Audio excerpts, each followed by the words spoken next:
Hey guys, I want to welcome you to the weekly Wednesday for the Financial Freedom newsletter, where every week, every Wednesday, we delve into something inspirational, motivational, something excerpt taken from the Financial Freedom weekly newsletter.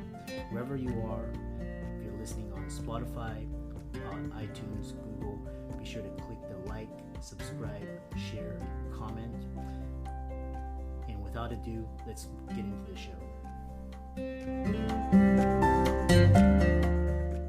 Welcome everybody to this week's podcast episode for the Financial Freedom Podcast. I'm your host, Dr. Christopher Liu. And as you know, I talk about 4 different types of freedom: time, financial, location, and health freedom. And in that light, I'm always interviewing entrepreneurs doing interesting things on the cutting edge, impacting the world. So today I have Brandon Neely, and he's actually the host of Wealth Wisdom Financial Podcast. And he started out in podcasting. He's also got a YouTube channel as well.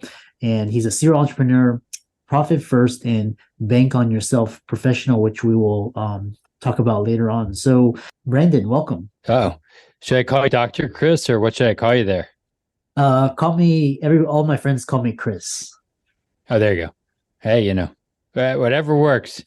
So, hey, thanks for having me, Chris. Yeah. Tell us more about your journey, how you got started, and we'll go from there. Yeah. So for me, I used to be a W-2 person, used to be in the military, was in the music industry, somehow fell into the financial services industry. What I've learned is a lot of businesses fail. I've now reached 5 years in my ventures and entrepreneurship, and a lot of them don't make it. 95% of small businesses don't make it to the 5-year mark. And for me, I thought that was sad. And how do we have more success out there? And also, as people are in the W-2 work, you're in the medical side. Some people are in that side and they're like, man, I need to change. I need to shift. And they go into the entrepreneur side thinking it's going to be just as easy as that W-2 side.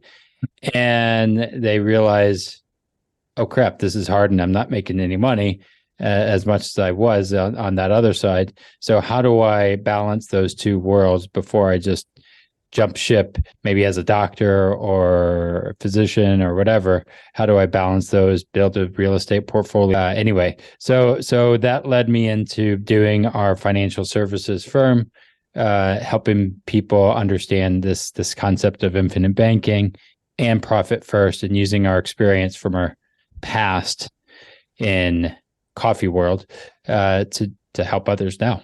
Yeah. That's a lot I just said there. So. Yeah, exactly. So we have a lot to talk about on this show because you founded, you and your wife founded and managed Overflow Coffee Bar for 10 years, and then you learned a lot what to do and not to do, and you sold that business. Then now we'll start kind of high level. What advice would you have for someone trying to start their own business in today's environment? Yeah, man, I wish I had a rich relative, because it is hard in our environment. When we say small business, usually small business is, they have 200 staff or less kind of idea. Like it's not really that small, relatively speaking. And when we were doing our, staff of 6, when I had the coffee shop, that's a small business to me. And so some of my advice I tell people, if you want to jump into this, one is know that you're called to it, right? That's number one. Have a team around you, kind of like a doctor would. If you have a physician that you go see, have a group of people that maybe they care about your physical, they care about your emotional health, and they don't necessarily care about your output, your business, but they care about you, right? Have that team in place, because as you run into doing a real estate deal or other things, you want to have somebody, because not everything goes up and to the right. That's just the way it works. And then my third is know your numbers. It's kind of like knowing your blood pressure or knowing the data to be able to make the right decisions, lab work, those kind of things help you to know, hey, I probably shouldn't eat red meat as much because I have high iron levels. I don't know, those kind of things. Doing the same kind of idea with our money. Yeah, interesting. So these are all kind of timeless pieces of wisdom. And so you talk about, and I see you talk about this using this idea of the still method in this practice. Tell us what that is. Yeah. So if you want to learn more about the still method, you can go to our website and download. I think there's a report if you go wealthwisdomfp.com/report.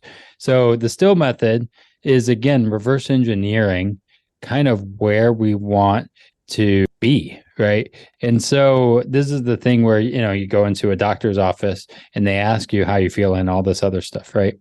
So in the still method, I believe that we are in a place of oftentimes chaos, right? This is confusing, haphazard, anxious, overwhelming, and stressful.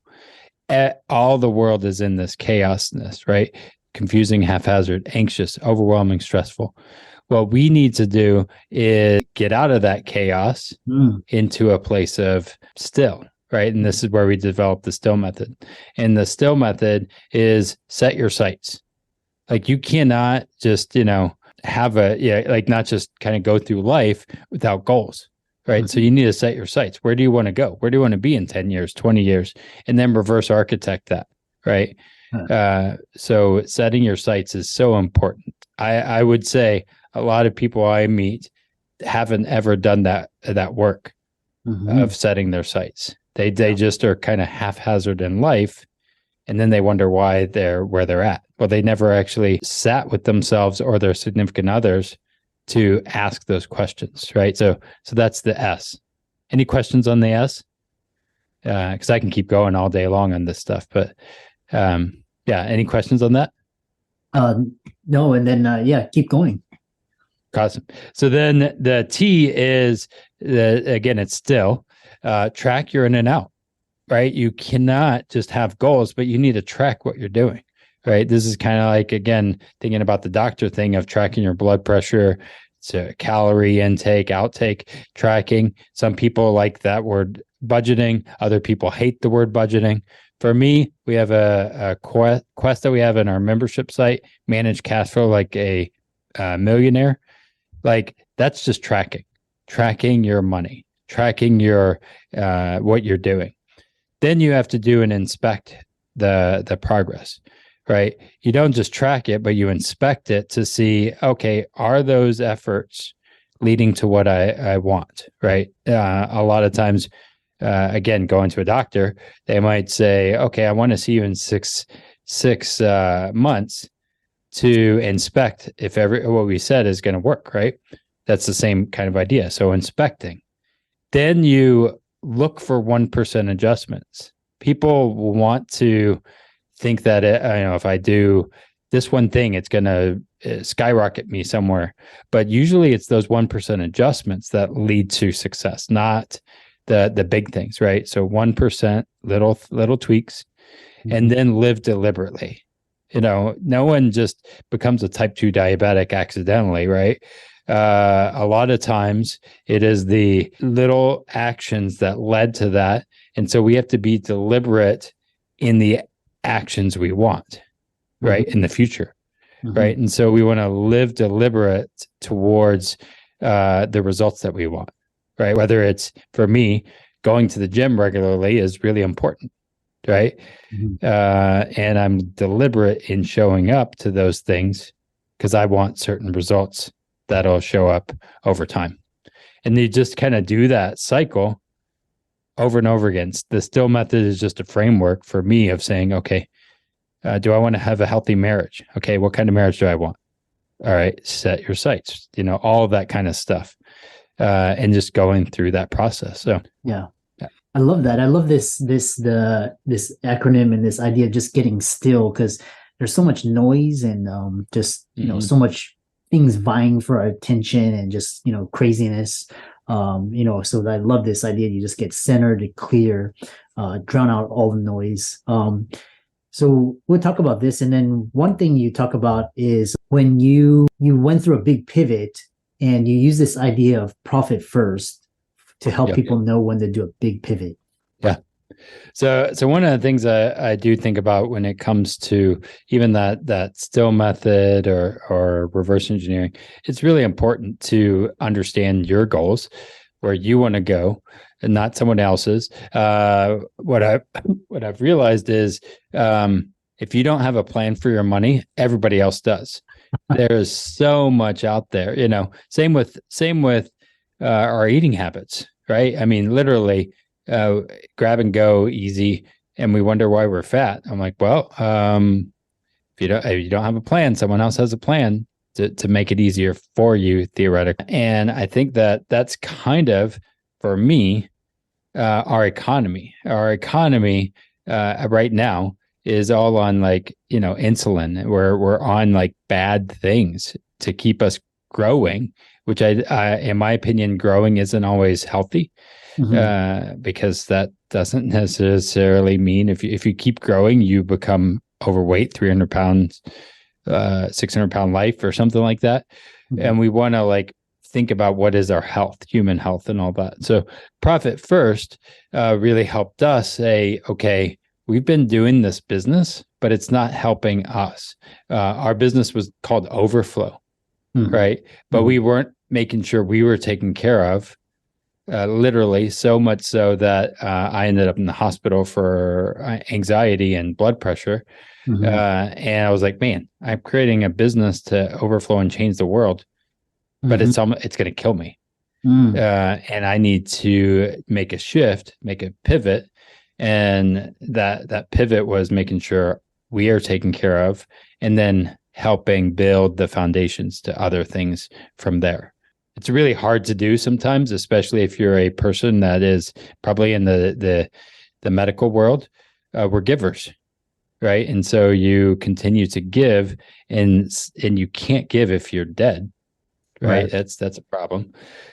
So let's make sure we're taking care of ourselves physically, emotionally, mentally, financially, those kind of things. And then you further expand on this idea with profit first by business owners paying themselves and winning the money game as business owners. Tell us kind of the strategy or the landscape of that. Yeah. Well, I think about, if you're a W-2, right, you're going to go to work and you're going to want to check, right? You don't work for free. But then when we're business owners, we think it's okay to not pay ourselves. That's okay. It'll happen in the end. It'll pay off. Those kind of things happen, and we tell ourselves things that are crazy sometimes. And there's a book, Richest Man in Babylon, and he says one of the tenets is pay yourself first, right? Profit first is pay yourself first. Well, if you create that exercise of starting a business, just like you're getting paid from a W-2, paying yourself, that creates a habit, right? And that habit is a good habit. Then you can use it for whatever. And maybe if you're starting as a self-employed type, maybe it's not that big, right? Maybe it's 10, 15%. But profit first helps build the habit of getting profit, right? Instead of profit being last, profit is first. And you build a business that is lean, right? Instead of it costing you 110% of taxes and employees and all that, you build a business that is leaner. So that way you make smarter decisions. Yeah, I love that, especially during recessions. I was listening to an interview by Brian Chesky, the co-founder of Airbnb, and he was saying that 2020 knocked out 80% of his business, so he focused on lean and making it very efficient. And now it's off to the races in 2022. So just especially in recessions, ruthless cost cutting, operate like a startup, and stay lean. Then we talk about this because we talk about winning the money game, profit, and this bank on yourself revolution, which is very fascinating. Banking on yourself. Yeah. For the audience out there, this is not financial advice, and this is just education, kind of expose you to certain ideas. Yeah. So I would say what I love about, and I want to step back just a second before I go into the infinite banking and banking yourself method. So it's the 80-20 rule. 80% of what you do doesn't really matter. 20% does, right? And if we're just throwing money at it, it's probably not going to work, right? And a lot of times that's what we do, or we're conditioned to do. But when you have a smaller system, or at least a more efficient system, you start realizing what matters, what's important, right? And focusing in on the 20% that does, not just 100%, right? So doing that 80-20 rule is really important.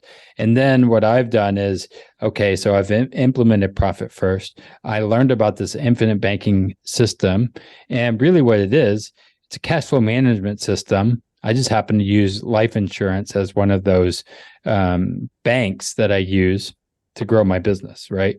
And so a lot of people will say, yeah, but it's not an investment. It's not growing. It's not doing this. I'm like, it's not an investment. It's a storehouse of savings that I can now then access to use to grow my wealth, right? And so it's properly designed. This is where people will shut off and say, well, yeah, but this is a bad investment, or this.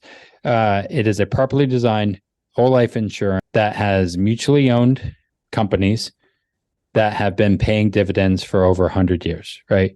And so what I'm doing, kind of the way I think about my policies, is this is a way of buying, not renting. Term insurance is renting, whole life is buying, right? So that's kind of the difference. Now, here's the thing that I like about why I value whole life insurance. Well, here I know for a fact 100% that I will die, right? That will happen. Even if I have great doctors that are doing everything, at some point, my body will deteriorate, and, things will cease for me. But I want to be able to have a good foundation for my kids, for my wife, in case something happens. But I don't want to wait till I'm dead to experience these kind of things, right? And so what I love about infinite banking is what I can do. You ever use the HELOC strategy, where you have a house and you pull the money out of their house to do something? Yeah. Right. Yeah. It's like, go ahead. It's pretty much the same thing, except you're the house, right? And no one's going to ask you. The banks could change due to the economic conditions and say, yeah, well, we're not going to allow this, or the interest rates could change, or whatever.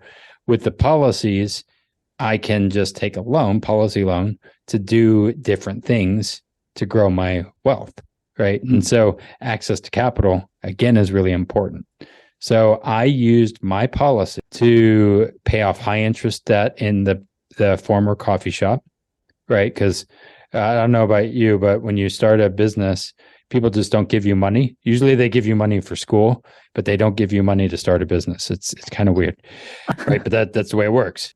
And then we're going to college, and then we never, anyway, I'm not going to go into the college problem. Exactly. But so I used my policy to pay off high interest debt, paid myself back, right? So because I'm now the bank, I have controls. And then I used it again to do a 20% down on my house. I used part of my cash value, paid it back, because the founder of Infinite Banking says, don't steal the peas from your own grocery store. So I'm paying it back. I have a cash flow management system that I use in my business and in other areas. Basically, it's a barometer that I can help figure out. Paid it back, 20% down. The reason I chose 20% was because then I have no PMI insurance, right? Interest rates all adjusted, and was able to have smart decisions on that. And then I used my cash value and my policies again to buy a commercial real estate office, right? Which is really cool, because bought my office condo, right? if this makes sense. And I own it. First, I own the policies personally. I bought the building or the condo, and then my business is paying me rent, right? Mm-hmm. And I used part of my policy cash value to be the mortgage, be the bank, if you will. And I used the bank's money partially for the rest of it. And then I can balance out if interest rates go up or down. I don't know what's going to happen in 3 years, but I want to have control. Right. And so that's the power of infinite banking, is just having more control to grow my wealth. What is the problem is we've given up control to other people, financial control, and that's not led us down the best places. So I want to have control, but I also want to make sure that I am being smart, not just giving up and saying, hey, I'm going to let retirement just happen. You're in this doctor world. I'm sure you know we're not in a good place health-wise in our world right now. So I want to be one of those healthy people. I'm hoping mentally, emotionally, spiritually, and financially. Yeah, great conversation. And how can people follow you, contact you, visit your website, and check out your book on what you were just describing? Yeah. So if you go to Wealth Wisdom Financial, you will find me on YouTube. We have a YouTube channel. We do regular contents there because what I've learned is a lot of people think they know stuff, but they really don't, right? Be a good learner and figure out what works for you. So go to our YouTube channel, Wealth Wisdom Financial. We have a podcast, Wealth Wisdom Financial podcast, and it's looking at and not just the conventional wisdom that's fairly new, right? But looking at old school wisdom of saying, okay, how did people do it back in the day? Because life insurance has been around way longer than the 401k, by the way. Mm-hmm. So how do we leverage and use it? And then if you want to learn more about me or hear more about me, go to wealthwisdomfp.com, Wealth Wisdom F as in financial, P as in partners.com, that you can schedule a discovery call or get that special report. Yeah, awesome.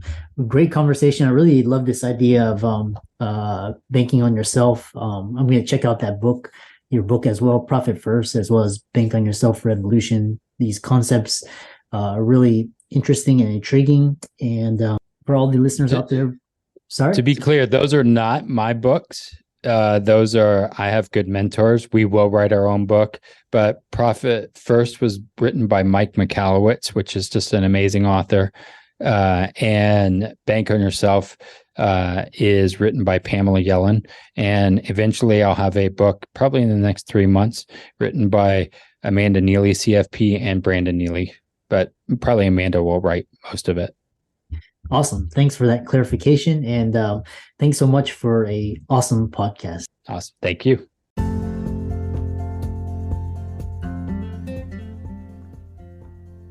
I hope you really enjoyed that wonderful, inspirational, motivational piece.